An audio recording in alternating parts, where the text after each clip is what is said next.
Hello,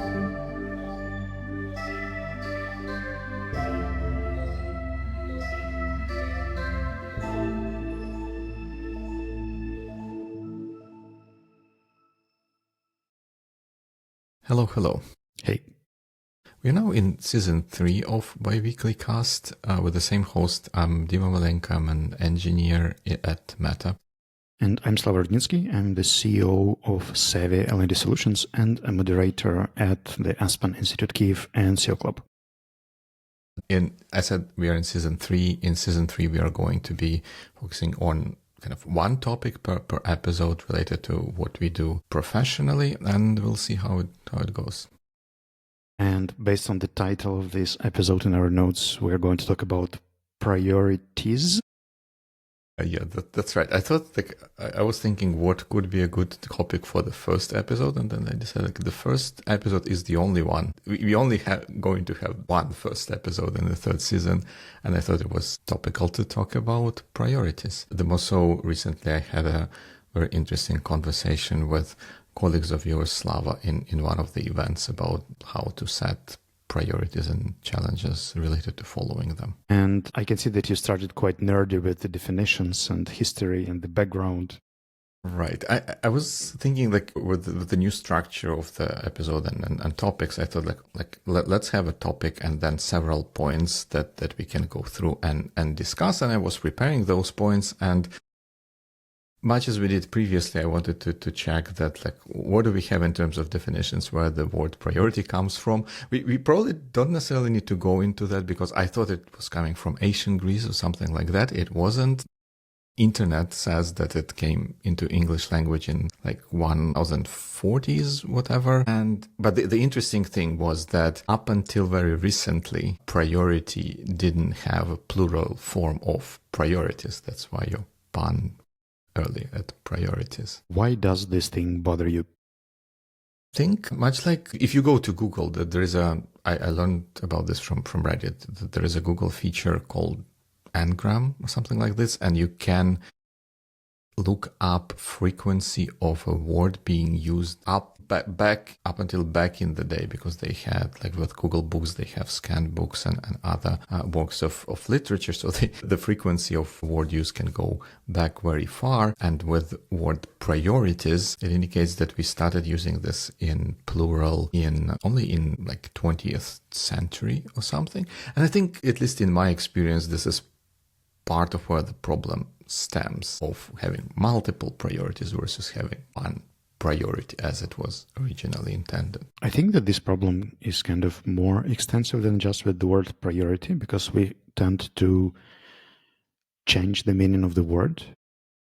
An alternative example would be KPIs, key performance indicators, that kind of lost the term key and became just performance indicators. Like any metrics, anything that can be measurable is a KPI. Is it truly key performance indicator or not? And in the same regard, you can say about the priority. Oh, that's so interesting. That's such an interesting pattern. It didn't occur to me. I don't work with KPIs very, very specifically or very often, but that does make sense when we find something that's working, or like setting a priority or setting KPI, and we see it works. We all of a sudden want to start using that everywhere, which can defeat the purpose of this whole thing.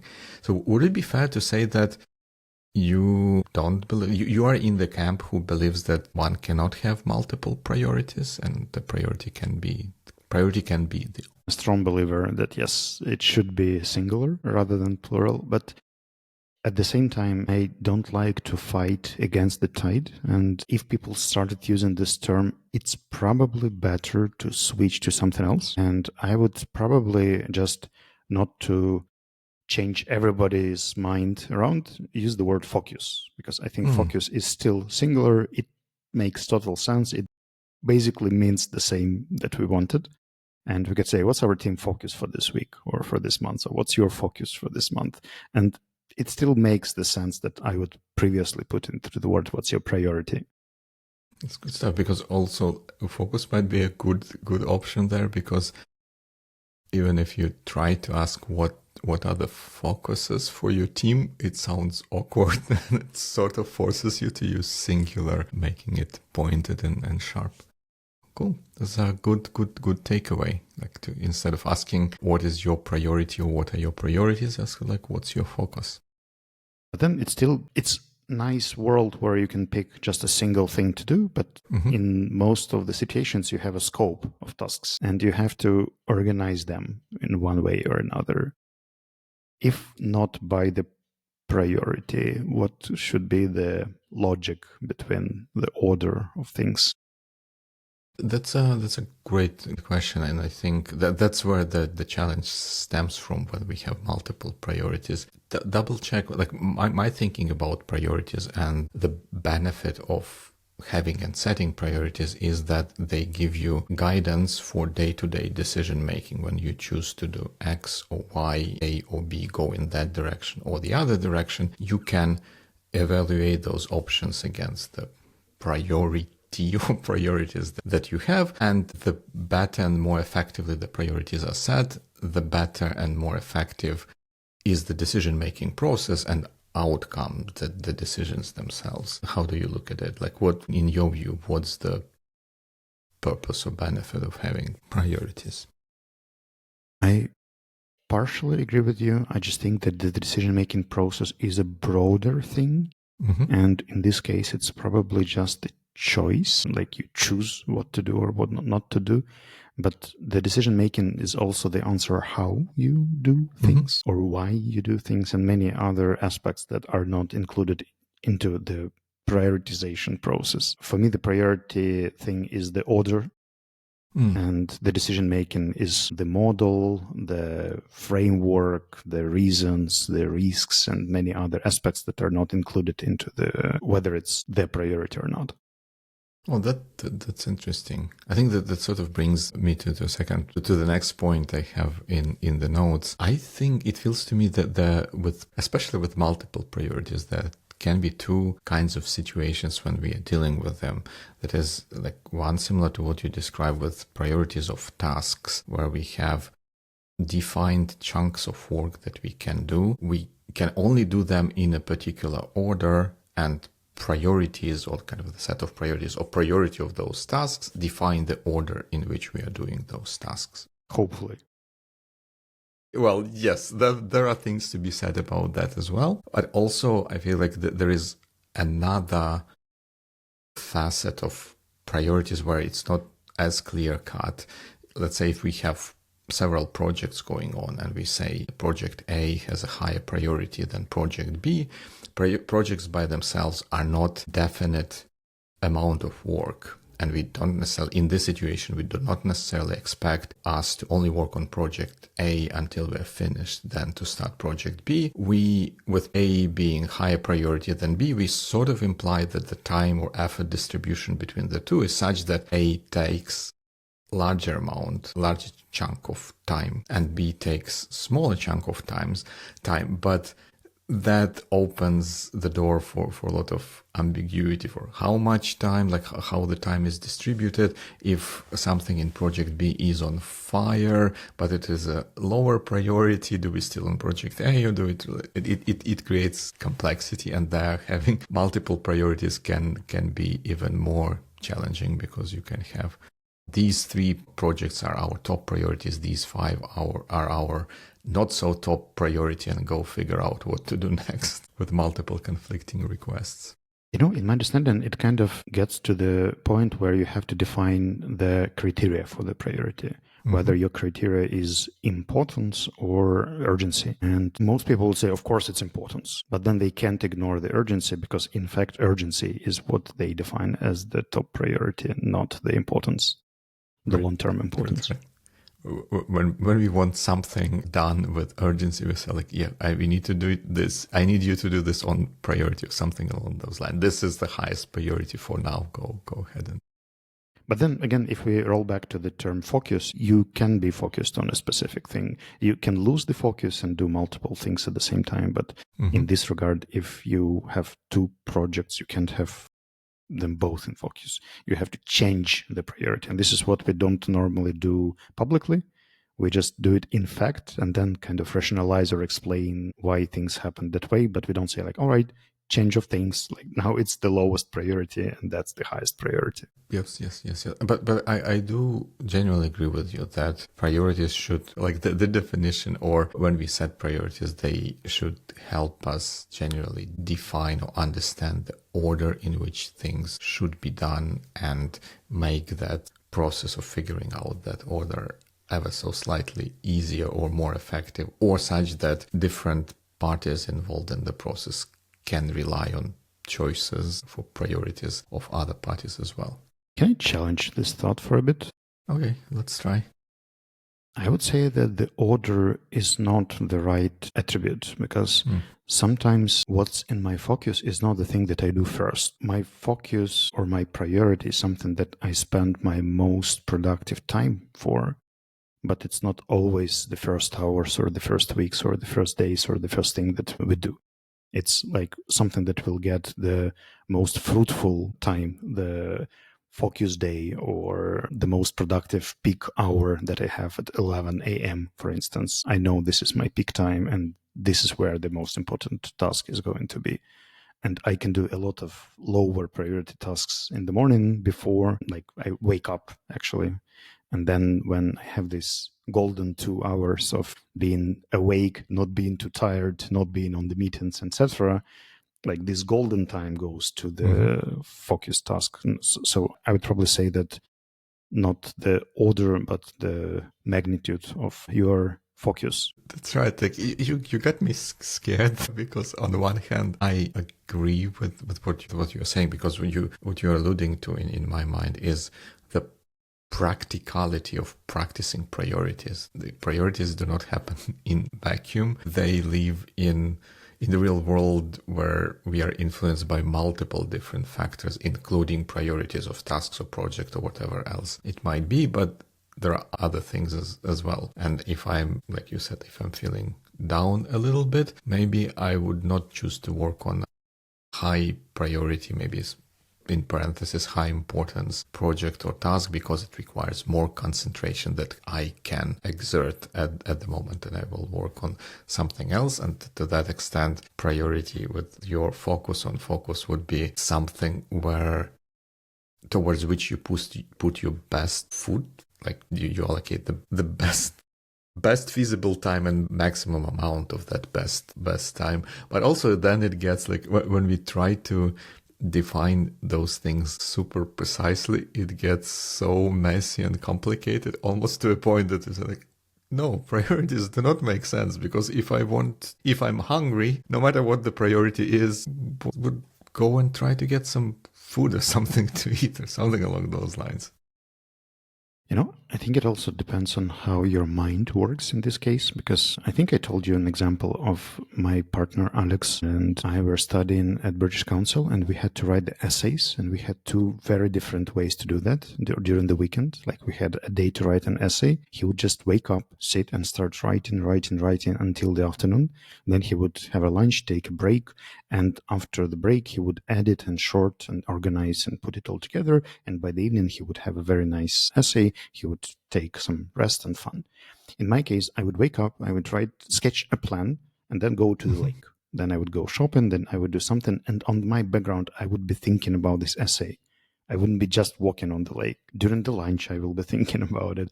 But just 3 hours before dinner, I would probably sit down and write the essay, and it would be pretty much the same quality as Alexei's.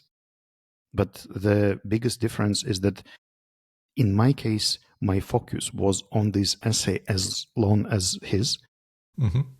It's just that I can do some things on the background that are not related to work, like walking or being in the park. And he prefers to stay next to the laptop and keep it written. That example makes a lot of sense and resonates a lot with me, because I think I'm more like you. I'd rather think about something and then when I sit to actually do that, I do that relatively quickly and stuff like that with the baggage of the picture that I formed in my mind, and other people work differently. But here, I think it gets tricky, right? If you say that for that particular day, writing an essay is a priority, I guess most people will tell that, wait, you're going to a grocery shop isn't necessarily aligned with your priority. I think if you understand how your thinking works, you can use it. Mm-hmm. And in my case, I know that for creative tasks, I have to use my default thinking system Mm-hmm. to do something neutral so my brain can process the input and generate some outputs. And it doesn't happen when I open a page and start writing. Like, it just doesn't work that way for me. What I quite often fail to do is to communicate to the others what's happening. Like, they can see that my deadline is pushed 2 days and they don't know that I actually have been thinking about this task for 2 days on the background while doing the other tasks as well. I think we can then agree that priority is still something that takes precedence, but we broaden sort of the definition of what does it mean to take precedence. You put the best, you allocate you put the best effort into that thing ahead of other things, but then what the best effort is might vary from person to person, from project to project, from task to task, from situation to situation. I'm a little bit worried that we maybe left people with more questions than answers on this one, but at least we have this shared view. I wanted to also tackle, you were saying something. Yeah, probably the final thought about the fact that we perceive it differently is a call to action. Mm-hmm. That if you don't know how your teammates or your team considers their priority or their focus and how they distribute their time, maybe it's a good discussion topic. Like coming up with an agenda and asking, like, guys, like, when is your top productive time? How do you focus? How do you actually get down? How do you approach the most difficult and the most important tasks? And when you understand the average thing in the room, it's way easier to make something like team priority after that. That makes a lot of sense. One other thing, I think it's relevant to teams, or maybe to teams' interactions with external parties or stakeholders, is like we touched previously, priorities can often mean importance, but often they can mean urgency of certain things, right? It can be important, therefore it's priority in the big scheme of things, and something may be a priority because it's super urgent and we need to drop everything to focus on that, to focus on priority. And sometimes I see that pattern that, like people like to throw something with the highest priority available to them, like let's say in the task tracking tool or something along those lines, with expectation that because this is a high priority thing, it is definitely going to be done like now or kind of very quickly, or the first thing by those who they ask this thing of. And I feel like in those situations, they often miss that if someone has 10 highest, most urgent tasks, they cannot do them all at the same time. So they will do one task after another. And if they have 10 high priority tasks externally, kind of seemingly having the same priority, we leave it up to them to decide what is really the highest priority. And sometimes that's a good thing, sometimes it is a not so good thing. And you may want to kind of look deeper and do more granular prioritization / ordering of things, especially when certain priorities get overflow. I think one of the obvious things is to keep all the things in a list or a scope, so you could see the entire scope of activities that you have to choose from. And many people don't do that. Like they just, they have some tickets, then some ideas, then some meetings, then some calls, then some follow-ups, and it's all redistributed all around the place. But as you were talking, I think that the most effective way for me to do that is to explain the context behind the priority. If I think it's a high priority task and I can tell the story why it is important, what are the outcomes, what are the implications, and what are the risks around this thing, then people can actually be the judge whether it's urgent or not, like whether it should be done in the nearest time or not, or it's just my anxiety. And well, I'd like to challenge that a little bit, because I feel like even if you explain this and there are let's say, 10 other tasks with equally good explanations for why they are important, but the person is only capable of doing 2 of them per day, that explanation doesn't do much to get that task prioritized effectively. It's still up on that person to choose what they think is the most important thing. I think that there are 2 types of cultures here. The ones where the organization defines your tasks for you. And basically, in this case, you just come to your manager and says, like, that's the list of tasks, that's the amount of hours, please help me organize them. Mm-hmm. And then, like, it's your manager's responsibility to do that with you, not for you, but with you. And the other type of culture where you're kind of expected to manage the priority by yourself. Mm-hmm.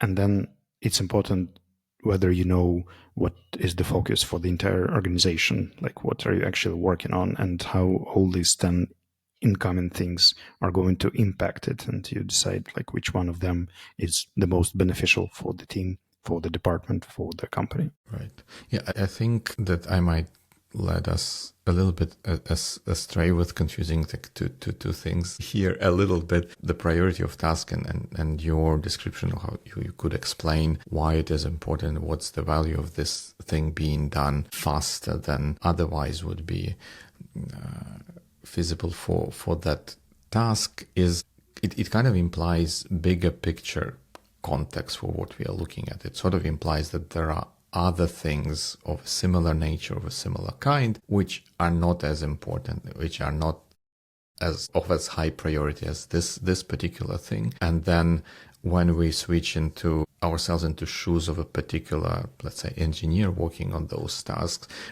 our scope of consideration is much smaller, right? They look at the task assigned to them and they get to choose which they do first, and they are doing prioritization in the sense of ordering in a slightly different sense and in a different context. They are not looking at the all array of possible things that could be done, but on a specific things. And there, even within, let's say, 10 high priority tasks, it might be useful to say that, no, like these 3 are kind of definitely ever so slightly higher than the rest of the tool. Let's start the toppest of the top priority, and then kind of the rest is further. And then also, I guess it is crucial to communicate that, folks, like we are in this mode where our quote unquote SLA for responding to a high priority task may not be normally what you normally expect from us, because we are over flooded with those high priority tasks, and it takes like,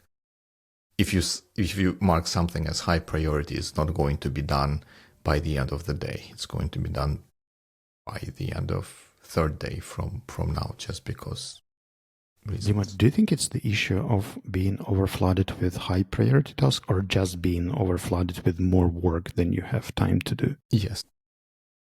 That's an alternative question. I think that there is a little bit of column A and a little bit of column B. I think it kind of develops, the situation develops dynamically. It may be starting with, we have more work than we could do, or like, let's say we have more ideas or more bugs reported to us that we could do. Therefore, we need to prioritize them so that we focus on things that are most important and do not focus on things that are less important, which have less impact. We introduce those priorities. We reduce the load on us, because we say like we commit to only subset of work. But then as time goes, that delineation kind of erodes, because then people get a sense that in order to get something done, you ought to mark it with high priority, even though it might not be as high priority. Just you want this thing to be done, and then the number of, let's say, high priority tasks in the list grows, and we get back to the situation when once again we are in an overflow mode, and we need to figure out how to get out of that. Probably I will circle back to my question previously, but I think that I can't imagine the third option, because the first one is either you let the company or the manager decide what to do and what not to do. Like, that's my scope, that's my hours, please tell me what doesn't get into this sprint. Or you do it yourself. You select things for the 40 hours this week or 50 hours or however many hours you get. And that's the practical aspect. You either delegate this choice to someone or you keep this choice, but then you have to have all the criteria in your mind, knowing like how to choose, how to select. It's kind of hard for me to imagine something else. And if you have a lot of incoming things into your task list, you're still in one of the two situations. You either ask the company, like, what do you want me to do? Or you decide, like, I think this is what's best for the company and that's what I'm going to do. No, I agree with you that by and large, those are two modes and two extremes. I would also venture to say that in any given situation, we are not necessarily at the extreme. There is a little bit of column A and a little bit of column B when we do that. Just understanding how the priorities work in a particular situation, what's the mode of operation, is helpful to coordinate the work between multiple people. Because if, like I said, if we mark 10 tasks as high priority, we cannot necessarily expect all of them to be done in one day. Even like no matter how high priority we can assign to them, there are other limitations that we need to take into account, and that comes with complexities. I think with tasks, maybe it is ever so slightly simpler because they're, so to speak, kind of fungible units. You can replace one task with the other and it kind of works. Where it gets more complicated and messy, I think, is with projects, because projects are not necessarily a defined amount of work. And if you say that we are working on projects 1 to 3, therefore you can, and these are the priorities, therefore you can rely on us delivering this thing for you, which you can use for your project. And if we don't stick to that as a priority, that can create problems down the line for other folks as well. And there definitely calling all of the projects to be high priority projects isn't going to help, because we don't have time to do all of them. May I suggest a little thought experiment? If you were at a kick-off meeting within your team and you were discussing how priority system should work with your team, what would be things that you would suggest for the new team to use or to not use in terms of priorities?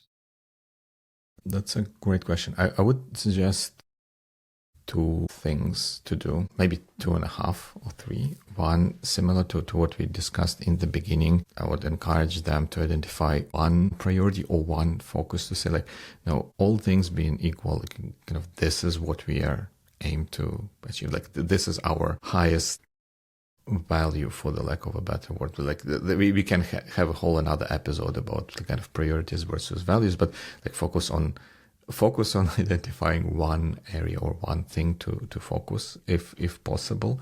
That's number one. Number 2 would be to also, when defining those priorities, to define what sort of isn't a priority, what in all likelihood isn't going to be done or considered, to make it explicit. I feel like a lot of the times articulating that explicitly evokes more useful discussions about what the priorities actually are, because sometimes people can think that even though you didn't say that this is priority, it's clearly obvious that this should be done. When you say explicitly, these are these priorities and this, your thing, isn't a priority, we're not going to do that. Folks like, whoa, no, let's reconsider. And it leads to a better understanding of what the actual priorities are. And the third point would be related to what I started saying. Like, even though I said that yes, we'd rather have one priority, sometimes it's not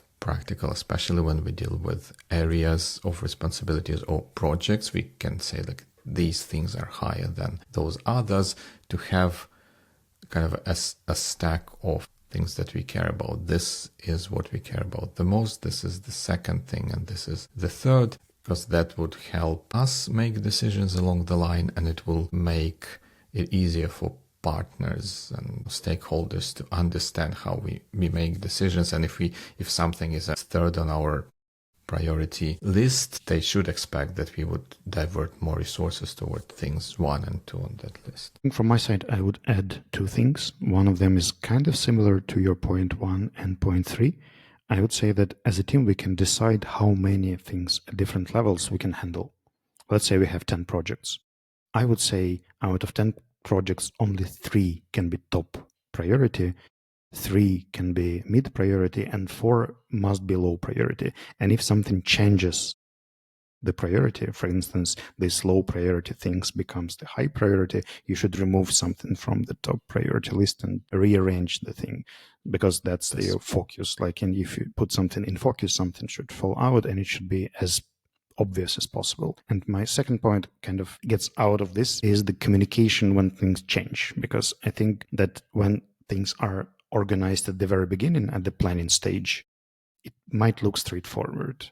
When the reality kicks in and things get messy, we tend to forget to communicate the shifts and the changes of the statuses. And this is where most mess happens. And I think that if we could fix the number of top priority entities in the list and communicate the change as clearly and promptly as possible, that would fix a lot of issues. Couldn't agree more. Great points. And I think that somehow only in the end that reminded me of this phrase. I'm not sure if you've heard this, where people say that it's not prioritization until it hurts, something along those lines. And I think many of the items we outlined in the end are in that vein. Yes, there are 10 important things, like you said, 10 important things we want to do, but all of them cannot be number 1 priority. You need to stick to, okay, these 3 are number 1 priority. When priorities change, it might be, not say hurtful, but you might feel discomfort communicating that we drop something out of this list, which other people might have relied on. It might hurt, but you still need to communicate it. And yeah, I think that there may be a lot of truth in this. It's not prioritization until it hurts. We should have a more positive note to end an episode, though. Or not. You know, if it's a priority-related episode, it might be just that. So we just communicate that the episode ends? Well, we can wish people good weeks. It's still bi-weekly, right? Yes, so we'll do. Good weeks.